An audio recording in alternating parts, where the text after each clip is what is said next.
biggest problem with any election polling is not asking people who they're going to vote for. It's figuring out who's going to show up. And the motivation of deciding whether you're going to vote or not changes pretty dramatically with the tone of the campaign.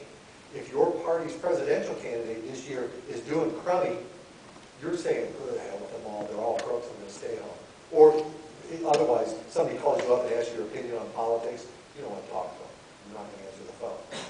When it seems at the top of the ticket is doing good, you're happy to tell people you're with them. You're happy to go down the list. So you see a great deal of variability, not only for congressional races, but in the presidential race as well.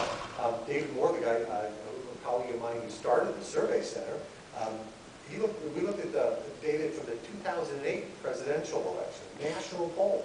This is the presidential election, 2008, the month of October. We ought to know what's going on, right?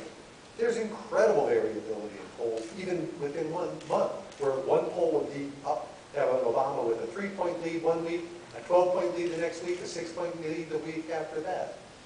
Incredible variability. Is it because there's a real lead there or things are moving around? No, it's because nobody's paying attention yet. And they're kind of going with the riding the waves of what they're seeing on TV, what they're hearing from their friends and so forth. So when you're looking at political polling or even politics in general, the rule of thumb is that most people don't care about politics most of the time.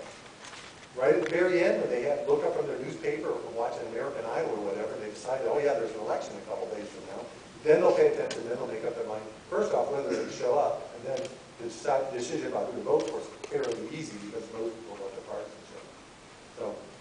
So the short answer is polls are an incredibly volatile measure, and we should not look at them as scientific measures of